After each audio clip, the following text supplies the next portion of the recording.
All right, ladies and gentlemen, what's going on? Welcome to 2019.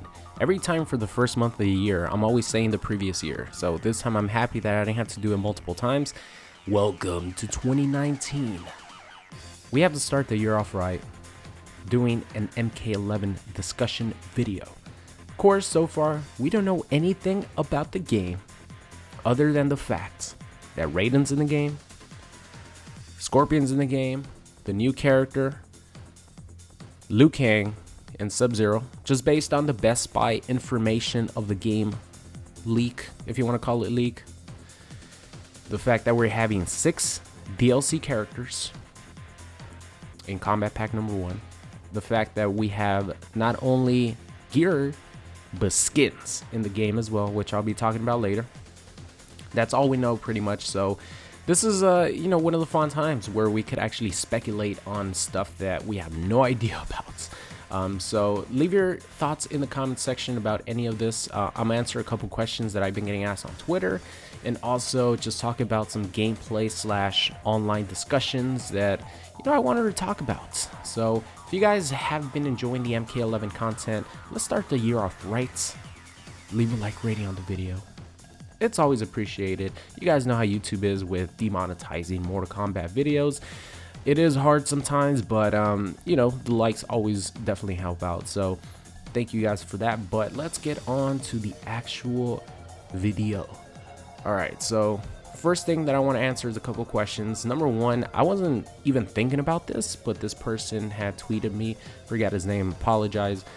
But he asked me, what if MK11 was a 3D fighting game? And my quick initial response was like, yeah, there's no way that Mortal Kombat will ever go back to the 3D style of fighting game. But of course, we don't know anything about the game, so for all I know, we could be looking at a 3D Mortal Kombat. But I'm 99.9999999% sure that Mortal Kombat will never, ever, ever go back to the 3D fighting game. It's just NetherRealm specializes in the 2D fighting games. They've perfected it with Mortal Kombat 9, Mortal Kombat X, Injustice 2, screw Injustice 1, just because the movement sucked. So they polished it up really well in Injustice 2, because Injustice 2 is pretty much like a, Injustice 1 with, a face job or a facelift, whatever you want to call it. So they've perfected the 2D, their version of the 2D fighting game. So I don't think they'll ever go back to 3D fighting game, and I would not want them to go back because personally, just for me, my favorite fighting games are all 2D. I was never into the 3D fighting games like Dead or Alive too much. I love the Tekken characters. Tekken 3 was my favorite Tekken of all time. Played it when I was a kid on PlayStation 1. Love the characters, but I just can't get into the gameplay of it. I just can't. So I'm hoping that they always stay 2D. So just wanted to answer that. But if you guys do prefer 3D, let me know in the comment section why you guys prefer 3D. But I'm sure probably 95% of people would agree with me that 2D is just the best for a Mortal Kombat game. All right, so moving on here. What do I think about not only gear being in the game, but costumes and skins? And this is the best of both worlds, because there was multiple times in Injustice 1 where I just wanted a costume for a character because the gear was so limited compared to something like a costume. Of course, if NetherRealm makes a costume, they design it themselves, they put a lot of work into it, as opposed to some of the gear, no disrespect, but a lot of the gear for the characters were very, very, very repetitive. So there's a lot of times where I just really wanted a costume for like the Joker, give me a Dark Knight Joker costume, give me a Jared Leto costume, give me a Jack Nicholson costume. I just wanted to have costumes for the characters at some points in Injustice 2. Now, vice versa for MKX. We had to play with skins that were given to us, but DLC characters didn't have skins. So if you had the gear system, now they are forced to give gear to these DLC characters. So that's one of the most exciting things for me, because maybe we could have had a Jason X costume created via the gear system in MKX, right? So now that we have gear and costumes, it's the best of both worlds. It's literally the perfect scenario, because if people don't like gear and their character has a costume, they could just go with that costume and put no gear on the character. So I'm hoping that with the gear they evolve it enough so you could put a costume on a character and then customize that costume. You know what I mean? So you have multiple options. For example, Scorpion had like 1 million costumes in MKX. If I want to customize Infrared Scorpion and make everyone have a bad time because of the infrared, I could put gear on it to enhance the shittiness of giving people, you know, a headache looking at this Infrared Scorpion. Or if I wanted to customize the Injustice Scorpion with gear, you know, just make it look more awesome, hopefully, I could do that. So I really hope they evolve it to that point where you could put a costume on your character and then customize gear. That would be really cool. Another thing is we could have premiere skins, and the best thing about premiere skins is that really it's just the same character, it's just a different look to the character. So Bruce Wayne, Batman, and just regular Batman in Injustice 2. And the good thing about something like that in MKX is that you're going to be able to have a human form of robots if robots are in, or you could have robot versions of the ninjas, you know? So if you have Smoke in the game and it's human Smoke, you can have a premiere skin to turn him into robot Smoke. You know, that's going to be the beautiful thing about hopefully having premiere skins in that fashion if they decide to go with that. So this is literally the best of both worlds. I can't praise it enough that they're bringing skins and gear. Oh man, I'm so excited. All right, moving on here. Now this one is, I want to just talk about it real quick because this one comes from a leak still, but this leak is the one with the emails attached to it. That was like 2 weeks before the Game Awards reveal. You know, talking about the PR side of things. And this is where like Ronda Rousey was rumored to be the guest character, or leaked to be the guest voice actress for Sonya Blade in this like PR email. And the person had proof of the emails and all that. It could still be fake, but I just want to talk about this because it's something that seems really cool. And I think they are going to be going this way. Number one is something that I'm a little bit concerned about, which are the crushing blows. What, you know, it's described as, but pretty much what it is X-ray moves being implemented into regular combat. Instead of being like you spend 3 bars to get an X-ray, the close-up and the animation of the X-ray are implemented into the normal core of the game via special moves.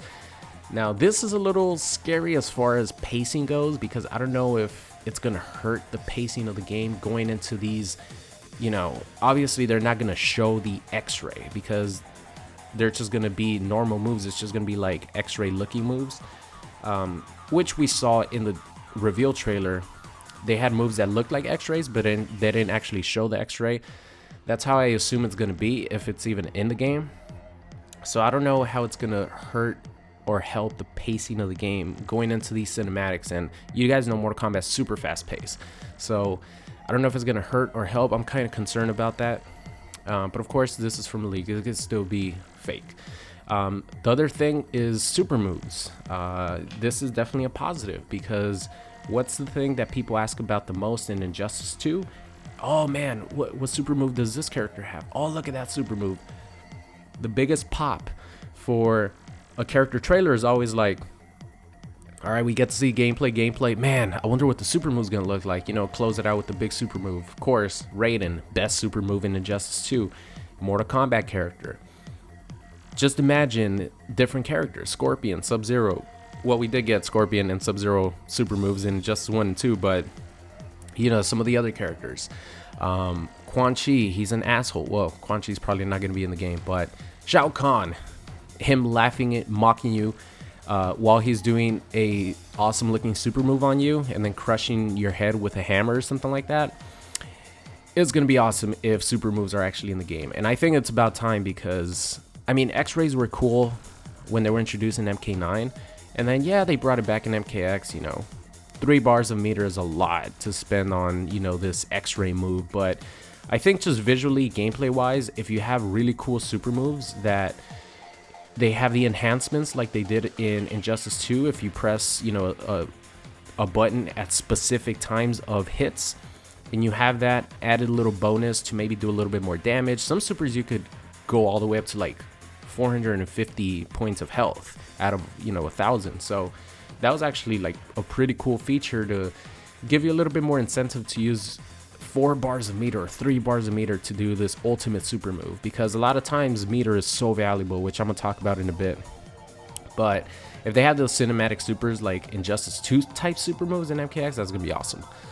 Now let's talk about like this is an example of why meter is so important. And the first gameplay feature that I want to see change is make the block breaker only cost 1 bar, please, because I don't know what they were thinking in MKX having the block breaker be 2 bars of meter. That's as much as a normal breaker where you get opened up on hit and you have to break. The block breaker is not as important because not every character's advantage is block pressure and chip damage. Like for example, Quan Chi, I think they patched they definitely patched it because they made his EX rune a lot less plus on block if you just meter burn normally. But before they patched that, in Sorcerer, you could put down one of his runes or one of his spells, and you could literally chip someone 50% health with like 2-3 bars of meter easily. And to use 2 bars of meter to break that, man, that's really expensive, because then you don't have meter to extend combos. You don't have meter to do a normal breaker. But if it's a 1 bar meter, then you could, before the pressure even starts, you know what's coming, so you push block that shit and everything gets reset back to neutral. Now if you get put in the corner again and you get put into the same situation, that's your fault, and you're gonna have to spend another bar of meter to break this block pressure. Tanya was another character, a fucking ton of chip damage, and you could avoid that by having the block breaker be 1 bar. So that's definitely a gameplay change that I think will happen, because there's a lot of characters in MKX that specialize in plus frames on block, chip damage, pressuring you with block strings, and the 1 bar block breaker is really gonna help. Like Kung Lao, if you guys never played MKX in the first 3 months of the game back in 2015, Kung Lao's Orbiting Hat in Tempest variation was plus 25 on block. Now let me repeat that, plus 25 on block, not hit. There's some moves that don't even have that much hit stun, but Kung Lao's was plus 25 on block, meaning if you block an EX Orbiting Hat, I could literally take like 4 steps and you can't do anything about it. You have to just block there and you're stuck in place. Now if you have 1 bar block breaker, that would not have mattered. Obviously they would still nerf it, because plus 25 on block is like fucking ridiculous. But just as an example, you wouldn't have to worry about it as much as having to spend 2 bars. And now if he combos you, you're fucked. So 1 bar block breaker is super important in my opinion. Next up here is the grab. Now the grab in MKX is a guess. It's if the opponent grabs you forward, you have to break it with Y or with 2. And if the opponent throws you backwards, you break it with 1 or X on the Xbox controller. And the reason this is like this, and I didn't even know about this, but I saw it on Twitter, is the reason the grabs are a 50-50 is because you could grab people in a combo. So if the grabs are normally techable and you try to grab someone in a combo, they will tech it 100% of the time. So there will be no incentive to grab, because grabs are you can't break those, right? So it was just your opponent would get out of the combo all the time. That's why they implemented like the 50-50 grabs and the 50-50 teching of grabs, because you can grab someone in a combo, and so it won't be 100% techable every single time you try to grab someone in a combo. That's why they made it a 50-50. Now I actually really like the fact that you could grab people in combos, because it just adds a little bit more variety to it. You have another way to have your opponent not be able to break your combo if it's late in the game. But I really dislike the 50-50 portion of teching on the ground. Now, to resolve this, it's either like you can't grab mid combo, or yeah, like it's either you're gonna have the 50-50 tech, or you just can't grab mid combo, because I can't see another way where they take away the 50-50 teching, but you could still grab mid combo, because then they would be able to break your tech, unless they take away the ability to break a grab, or to tech a grab in combo. But then if you do that, you leave yourself open to having insane amount of pressure, because of course in MKX, if you grab someone, you can meter burn it to continue your pressure, like to restand them. Then you would open yourself up to having that be guaranteed if the opponent, the opponent wants to, or you want to, and that would be pretty broken. So man, it's hard, because I really like grabs and combos, but I hate the 50-50 teching on the ground.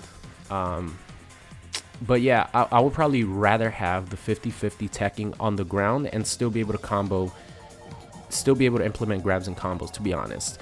Just because like then you could get like some really cool looking combos, and you could have, a combo end and a grab and be unbreakable. So I think I'd probably prefer that, but let me know what you guys would prefer in the comment section. All right, last two here, gonna talk about them real quick before this video is like an hour long. Ranked matches are not gonna be best of one anymore, and thank God. And the reason I know this is just because they implemented that with Injustice 2, and of course they're not gonna go back on something that was an improvement from Mortal Kombat X. Now, the bad thing about this as a content creator is that, man, is it really fucking exciting, and just so many crazy shit could happen in a best of one situation. As a content creator, I think that the best of one is like the best scenario, to be honest, because you get so salty if you lose. And trust me, well, you guys have seen my videos, right? So you get so salty if you lose to something stupid that it just makes it more entertaining, because you can't get that run back unless you get that person, you happen to get that person in rank. So as a content creator, honestly, best out of one is like super entertaining. But as just like playing the game, I definitely think that a set is a lot better. But in my opinion, I think best 2 out of 3 is the best option. Maybe it'll be easier and faster 3 out of 5 in MKX, because Mortal Kombat's so much faster than Injustice. But I'm gonna be honest, there's a lot of times that I like checked out of sets because it was just dragging on for way too long. I think best 2 out of 3 is better than 3 out of 5. Like, we're not playing in a tournament here. Let's 2 out of 3 is enough. Like, if you beat me 2 out of 3 times, you deserve the set. I think 2 out of 3 should be better than like 3 out of 5, in my opinion. Let me know your opinion down below. Now, the final one here is super important that I think a lot of people want, which is a proper ranking system in ranked. Because a lot of people, including myself, don't like getting matched up with someone who just bought the game. It just ruins their experience. They don't have a chance to learn, and they don't get matched up with people at their own skill level, so they could gradually improve as they climb the ranks. I think that's definitely deserved and needed in MKX. That way you could also have something like, badges, depending on what tier of ranking you are. Every game does this. I don't know why Mortal Kombat has not implemented this. Like Dragon Ball FighterZ does it, Tekken does it, Street Fighter does it. They have these goals that they give players an incentive to keep grinding ranked and keep grinding ranked. I know the leaderboards are that incentive in MKX and Injustice, but I mean, there's leaderboards in every single fighting game, but they add these extra incentives, like, you get a specific badge saying you're the best player, or like, something like that. So I definitely think a ranking system is required in MKX. It just helps out the newer players, especially like early on in the game, because like I said before, I have a lot of hours played on MKX. On day one, I'm gonna know the basics of the game and just, how to play the game on a basic level, compared to someone who might have just bought the game and maybe trying to get back into Mortal Kombat, or just trying to have a little fun, and they get matched up with me or someone else who knows the basics about the game. They're gonna get their ass kicked, and then they're just gonna stop playing, never play it again, and that's one less person that is playing MKX online. So ranking system is a must. But I think that's going to be it, guys. Thank you so much for watching. It's always fun talking about MK11, especially right now since we don't know pretty much anything about the game. This is all like discussions, and especially the super moves and the what are they called, crushing blows. Yeah, that's all like speculation. But a couple of my wishes: best 2 out of 3 in ranked, 1 bar block breakers, and a proper ranking system. So thank you guys so much for watching, and I'll see you guys next time. What's going on? It's Super here, and thank you for watching today's video. I hope you enjoyed it. If you did, make sure you guys subscribed if you are not already. Also, check out any of these videos linked at the top. Thank you for watching, and I will see you guys next time.